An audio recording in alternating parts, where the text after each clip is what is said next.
when you know he's coming home in 2 weeks, so you have nothing to do about it. You're okay, 2 weeks, I'll just wait that. And you know that every day that ends, okay, we're one day closer. And with the whole Mm, war going on now, there's no deadline. So he's not mm, home, and he may be home tomorrow. He may be home in 2 weeks. He may be home in 2 months. Like, you have no idea. And that, like, really, it really makes it much, much harder. Like, the stress of level is much course. higher, and you really have to, like, learn to just accept the unknown. Mm. I really trust in Hashem, and I also know that he knows what he's doing, and he has good commanders, and the Air Force did everything they can to make it as safe as possible for them. So I'm really not Mm. concerned. I'm not afraid. Welcome, and thank you for joining us. This is Ordinary People with Extraordinary Stories. I'm Chana Weisberg, host of the show. Joining me today is Batya Blooming. Batya is the wife of Staff Sergeant Yossi Blooming of the IDF. Several weeks ago, I interviewed Yossi. This was actually probably a couple of months ago, and it was before the war had even started. And we just wanted to get a feel of what it was like to be a person in the IDF, a soldier serving in the IDF. Of course, that was before we knew anything about the war. And we featured Yossi's video, which is incredible, a couple weeks ago. In the video, Yossi says that really he owes everything, and all the officers really owe everything to the real heroes of the story. And the real heroes of the story is their wives and their families. So joining me today is Batya Blooming, who's going to give us a little bit of a perspective of what it's like to be a wife of an officer in the IDF. What is she going through at this time? What are the conditions like right now with having your husband serving in the war? What does it feel like, and what are some of her coping tools? Batya, thank you so much for joining us. Welcome. Thank you. Thank you for having me.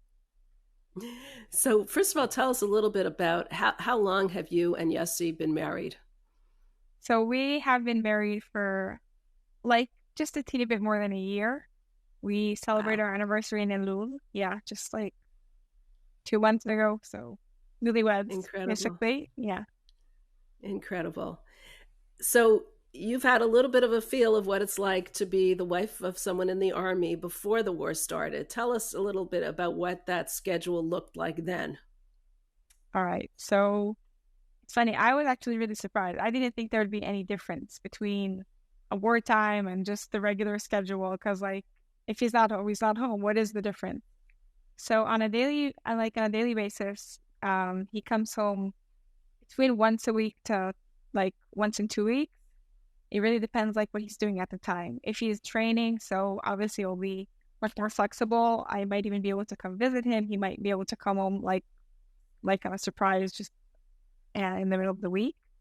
And if he's obviously doing a mission, if he's on a mission, so it's much more intense. And then it's usually comes in once in 2 weeks, which means like one Shabbos without him, and then he comes home for the next Shabbos, which is Wow. challenging, obviously. Yeah, Right.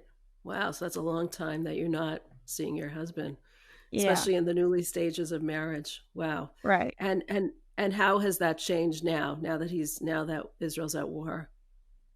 So what I noticed that was the main difference is the level of stress. Like, when you know he's coming home in 2 weeks, so you have nothing to do about it. You're okay, 2 weeks, I'll just wait that. And you know that every day that ends, okay, we're one day closer.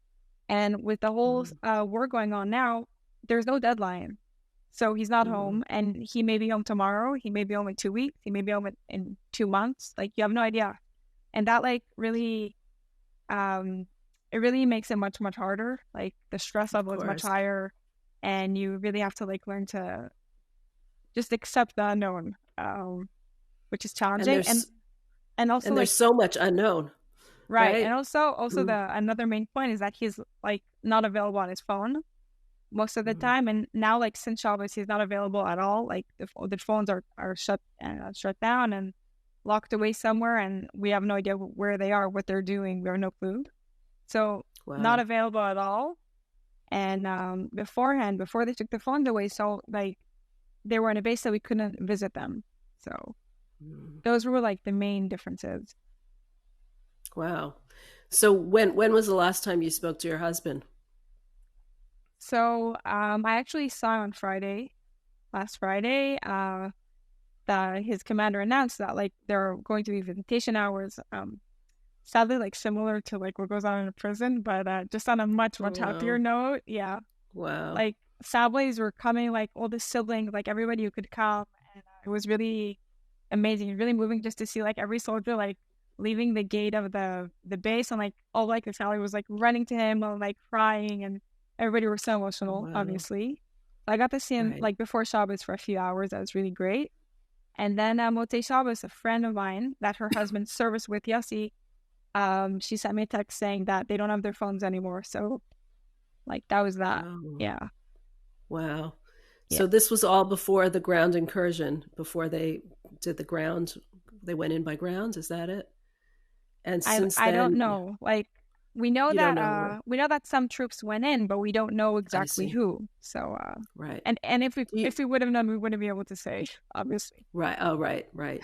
So do you know at all where he is? Like, do you personally know where he's stationed? No, you don't know. You don't No know clue. what how are you dealing with feelings of fear right now? So I'm actually not dealing with feelings of fear. It's kind of, if I feel No. kind of weird saying that, but I feel like I'm dealing with frustration, a lot of frustration about everything that we don't know and everything that I can't do. Mm, I really trust in Hashem, and I also know that He knows what He's doing, and He has good commanders, and the Air Force did everything they can to make it as safe as possible for them. So I'm really not mm, concerned. I'm not afraid. And also, like in our area, like where I live near Modi'in in a small settlement. Everything is really fine. We don't have many sirens. We're back to normal, back to work. So fear is really not the issue, at least for me. It's more like dealing with the frustration that you can't do anything. And also, obviously, the longing, missing him. He hasn't been home since the Torah, so it's kind of crazy. I got to see him, but he wow. wasn't home. Yeah, it's a long time. And also the frustration from the unknown, which is like you can't take control. You have nothing you could do. And the way I'm dealing with it, like now, is basically learning to let go on the one hand, and on the other hand, focusing on everything that I can do. If it's like for myself, and if it's for others, like we opened a group for the military wives. Like obviously the military is huge, and there are many married guys, but at least have a small group where I know that the men that serve with my husband, I'm in touch with their wives, because there's a nice amount of like guys that are married actually. There's I'm not sure what it's called in English. It's a pluga, maybe a company Platoon? platoon. Uh-huh. I'm not sure. I don't really know the terms in English. Anyway, so supporting them in any way I can, and checking in on them and arranging like times to meet up and to get together. We also got like funding actually from this organization that like really wanted to support us and help us out, which was amazing. They reached out to me and they gave me a call saying like we understood, like they know my husband, and they said like obviously we want to help.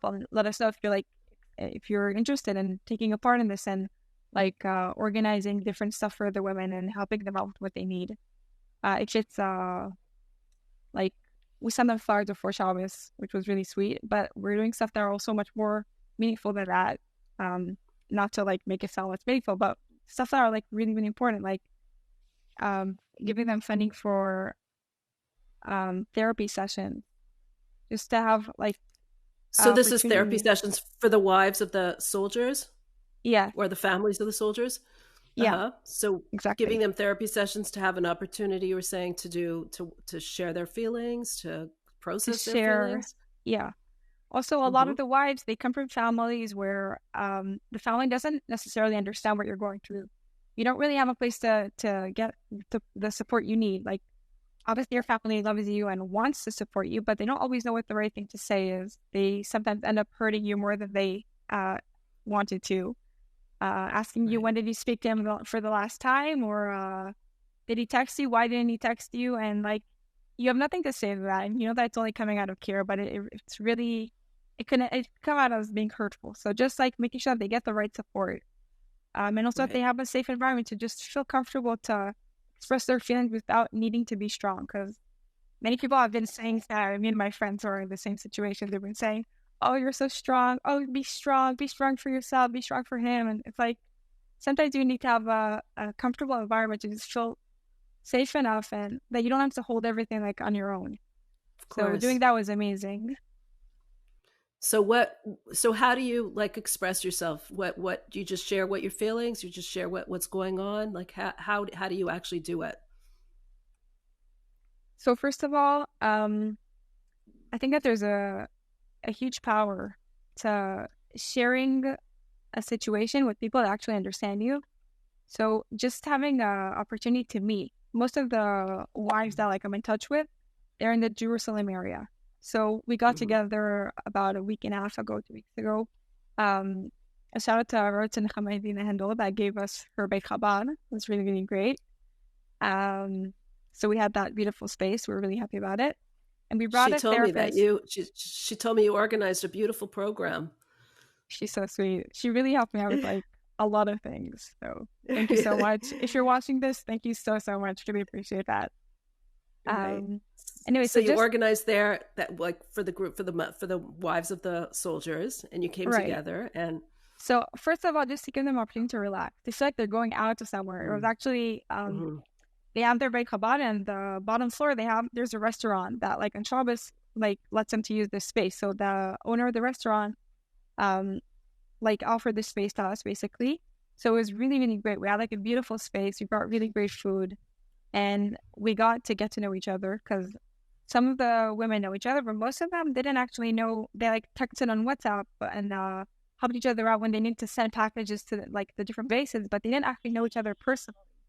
So it was really, Mm-hmm. really great to get them to like see them bonding and Right. opening up and speaking about the challenges and realizing that they have so much in common and that they're not alone in this. Mm-hmm. And after Right. I that, so get we brought in a therapist to do like an activity and a session and to speak about the different elements of like I'm trying to think of the term in English. In Hebrew it's chosen nafshi. It's like the strength of like your how do you translate that?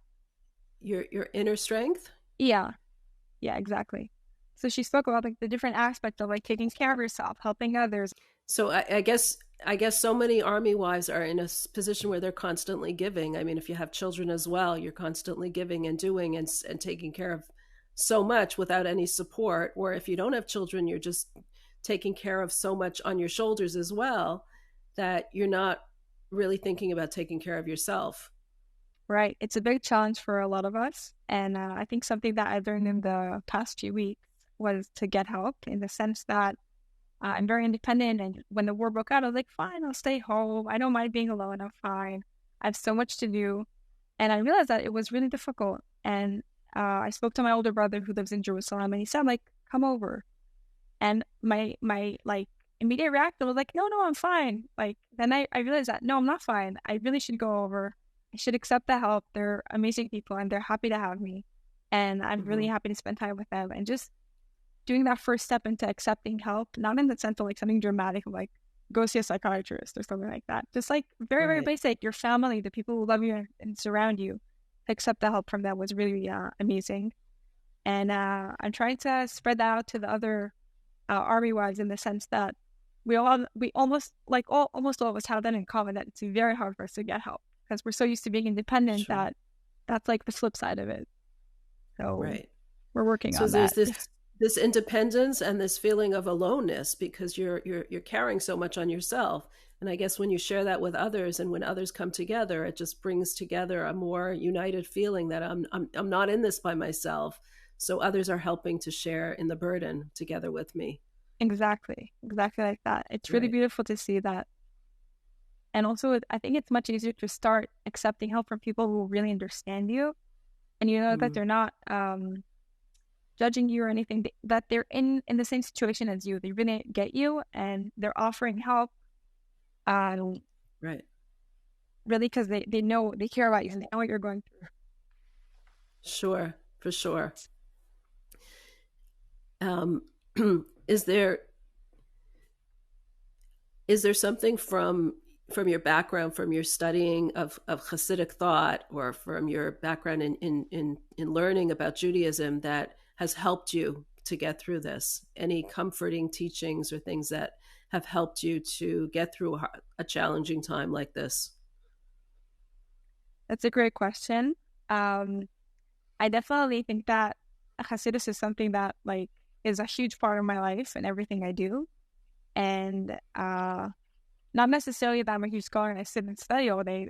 Definitely not that. I'm actually, if I get to sit down and study something, that would be maybe in Chavez, and that would be like, wow, I actually learned the Sikha or something. But Right. in the headspace and like the truth that I learned in Hasidus, that they follow me like all the time. And I think the biggest thing is I'm not sure, like I'm not touching this card. I'm not sure like where, like I'll just quote it, and if you know the source, just let me know. Where it says "En ra yored milemala," and basically Which that, means there's no bad comes from above. God doesn't give us anything bad. right, which at times could be very frustrating because it sounds like something like very like fluffy to say, like yeah, everything is good, you just can't see it. So remembering that it's something that we saw in the Tanya, and the Bala Tanya is definitely not fluffy, or he doesn't just say stuff like whatever. It's exact, and you can trust him. And just trying to wait and see. First of all, what are the good things that I can see now, and then things that I don't understand. Try to wait and see what can they develop into. Not to try and explain, not to try and give all kinds of excuses or explanations like why things happen, but just to trust that they're going to develop into something amazing. And something like that I see now that's happening to like in Israel, to the Israeli society, to the Israeli citizens, is that there was a huge like machloket. There was literally rioting in the streets between right and left, Haredim and secular people. It was really awful. Like there were so many days that schools were shut down, the airport was shut down because of rioting. It was really intense. And just to see how, as the war broke out, as people got kidnapped, it just brought everyone together in such a amazing way that nothing else could have done that. So I'm not like supporting what happened, but I am saying that I can see something good that came out of it. Right, of course. The unity that's emerged is really incredible. I was watching as the soldier was freed yesterday of the hostage, how everyone was just dancing in the streets, like holding hands and dancing. It was just so meaningful to see Jews of all stripes hugging each other and just celebrating and rejoicing because it's our sister, who got freed.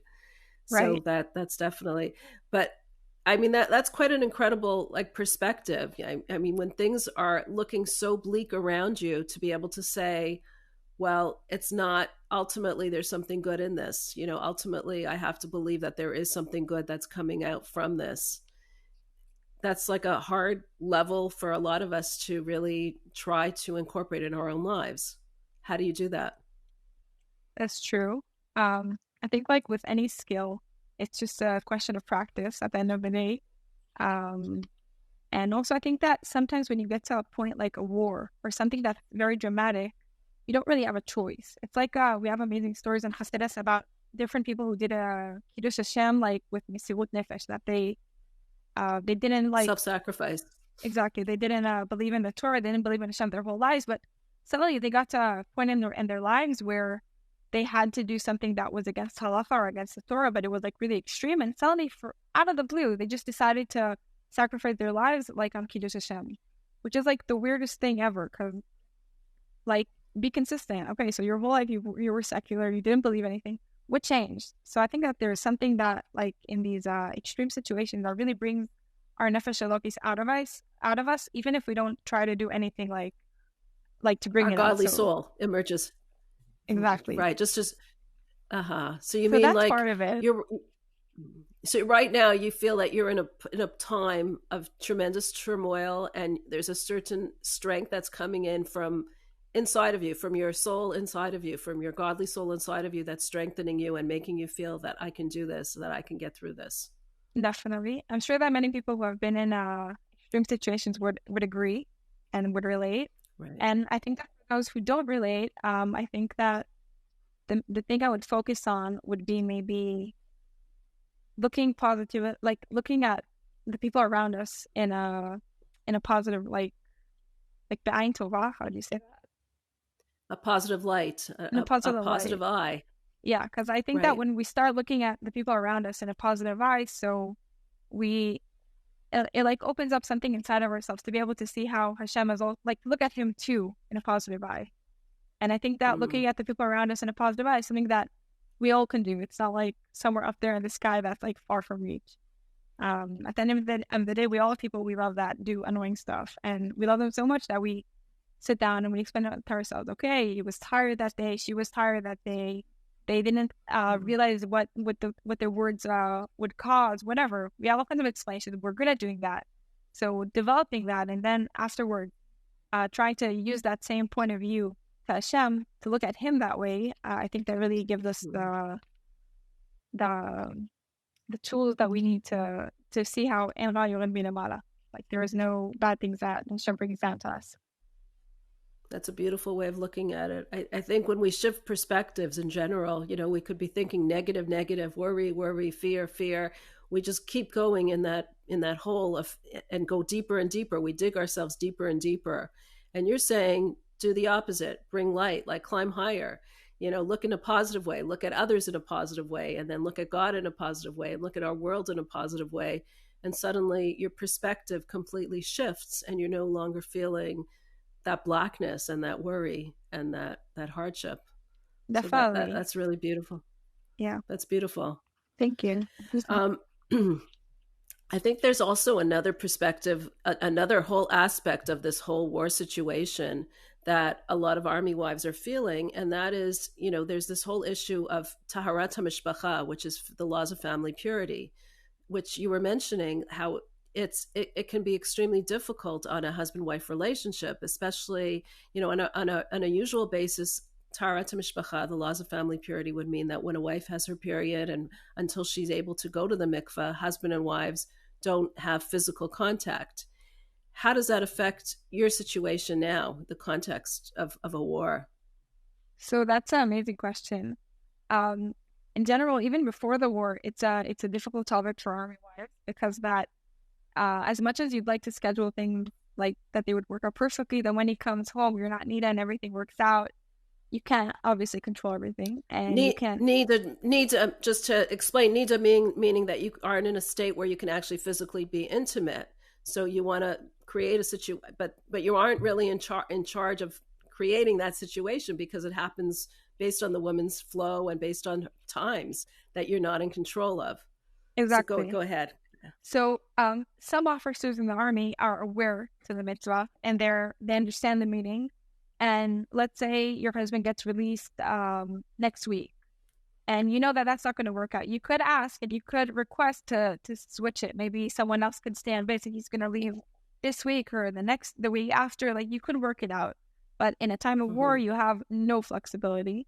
And also, everything's very spontaneous. Like you could get a call saying, you have 2 hours, you could go visit your husband tomorrow for 2 hours. And nobody cares about what your state is currently.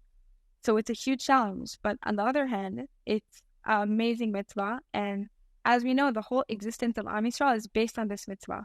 The whole, like souls coming down through the world in a pure manner, like in a pure way, it's based on exactly this mitzvah.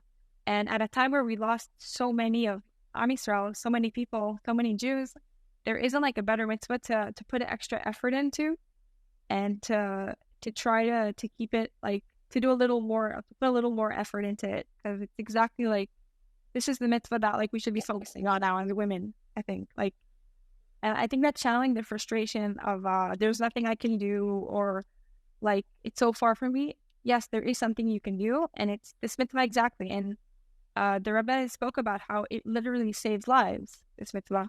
I think that Ayomim of Yud Nisan. So as much as it's like really challenging, I'm not going to try and make it like sound easy or something like that. It's very challenging and very frustrating for both sides, the husband and the wife.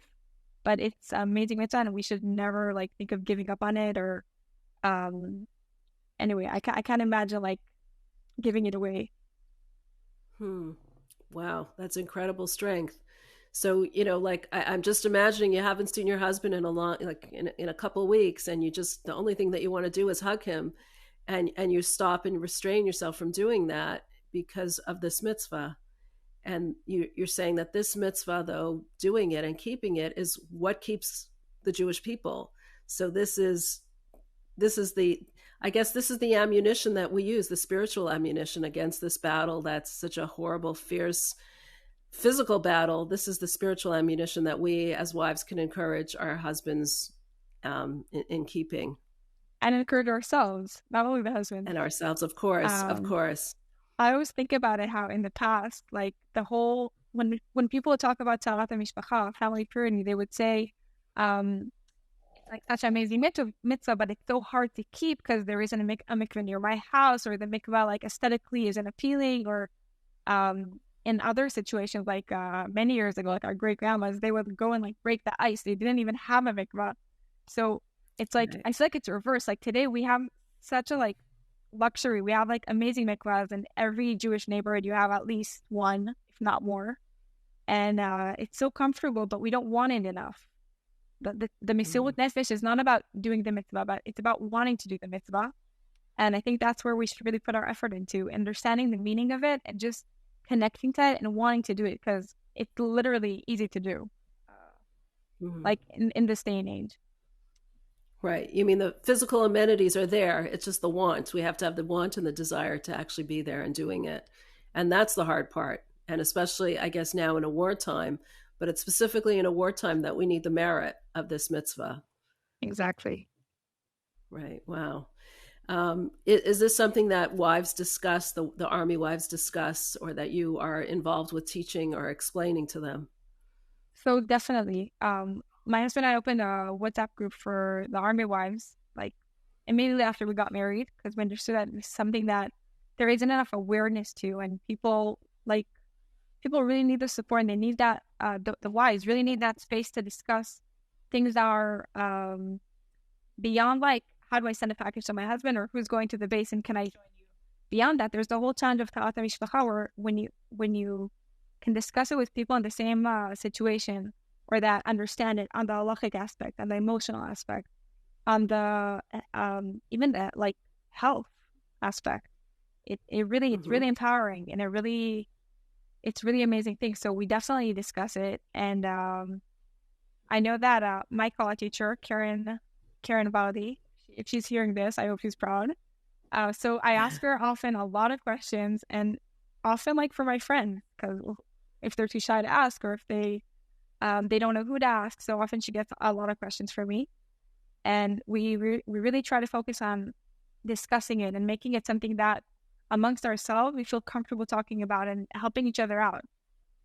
Also, like on the medical aspect, like some of the women they just got married, some of them are actually on birth control, and just having someone that you feel like comfortable discussing when should I take a break, when should I not take a break, can I how many like packages of like the pills can I take like one after another, just to understand like also hormonally why do you feel so weird, why do you feel more tired now, just to have a Mm. comfortable place to discuss the different aspects, the halachic aspect, the emotional and the medical aspect. It's amazing, it's really beautiful, and it's really empowering. Incredible.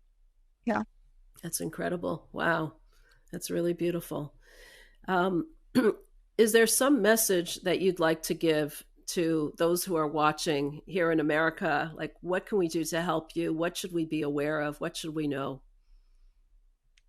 um That's an amazing question. I think that my message to the people watching this interview now would be if you're already keeping Talat HaMishpacha, the laws of family purity, then focus on the emotional aspect of the mitzvah, not the technical one.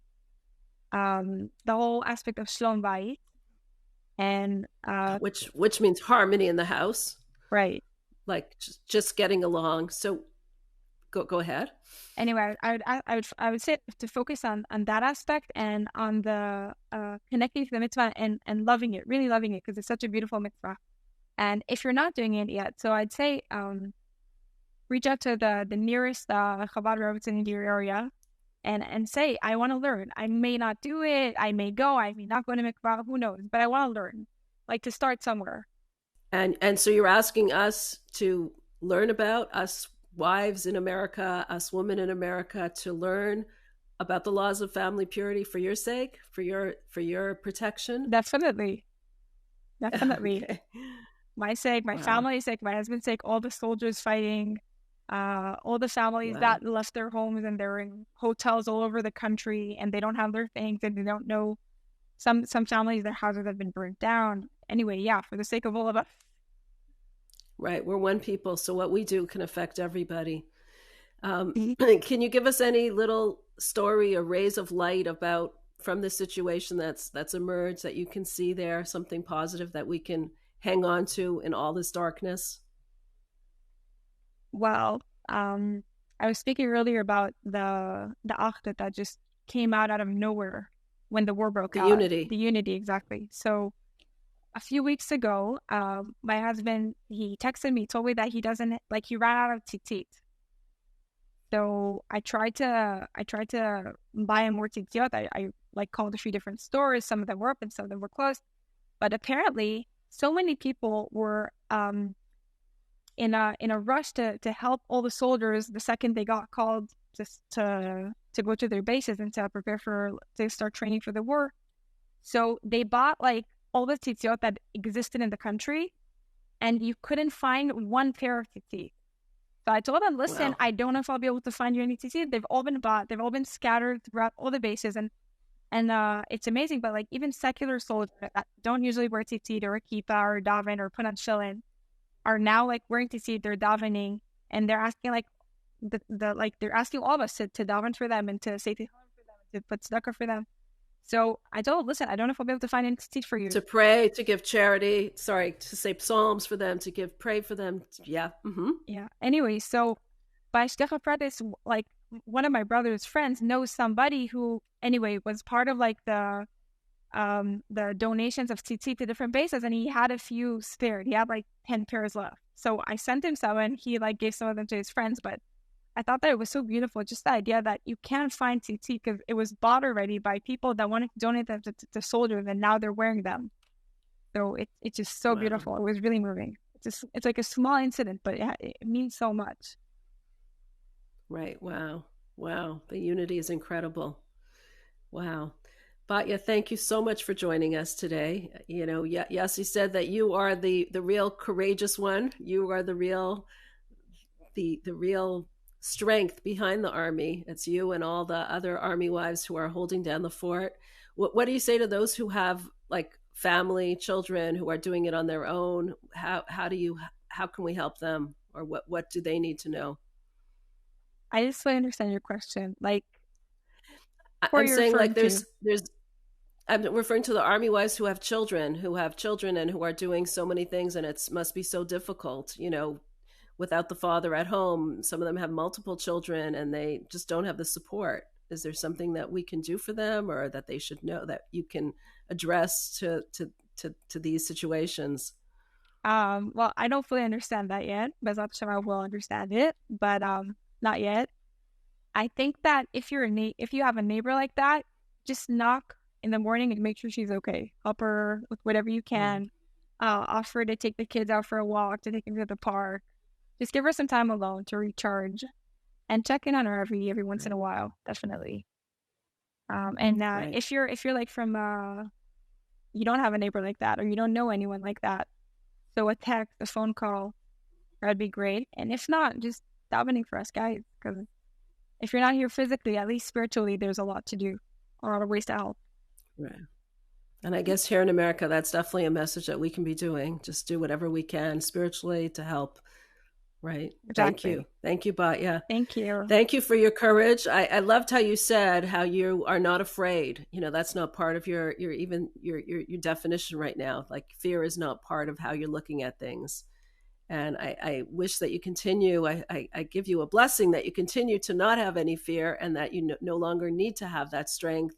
That the Amen. your husband should be returned quickly, and all the other members of the IDF should be returned quickly, as the hostages should be returned quickly, and that Amen. we should have peace in the land and all over the world. Amen. Thank you for your thank you for your courage, and thank you for joining us, and thank you for holding down the fort at home. Thank you. Thank you for having me. And I hope we all get to see each other physically at Beit HaMikdash. The Karol Mamash, Amen. hopefully. Thank you. Thank you. Amen. I just finished the interviewing Batya Blooming. What I most enjoyed about this interview is here is a young woman. She's 22 years of age, only 22 years. She's been married just a little over a year, and her husband is in the IDF. And the way she faces the current situation, the war, with such courage, with such determination, and with such a spiritual perspective, I found that that was extremely enlightening. I found it also so beautiful that she's asking each of us to take on something spiritual for her sake, take on Taharat HaMishpacha, something that she feels very passionate about. Taharat HaMishpacha is the laws of family purity, the laws of mikvah. She's asking us to learn a little bit more about it. If we do not do it, if we do it, to do it a little bit more, to invest ourselves in this mitzvah even more. She feels this mitzvah is really the continuity of the Jewish people, and so important on a spiritual level to actually save lives. And she asks us just to give that little bit extra on a spiritual level so that they can have their protection. If you enjoyed watching this video, please subscribe to other episodes of Ordinary People with Extraordinary Stories. You can find us on Chabad.org/extraordinary. We'd love to hear your comments. Please give us feedback about how you enjoyed the video, what you enjoyed about it, and what you'd like to see. Thank you again for joining.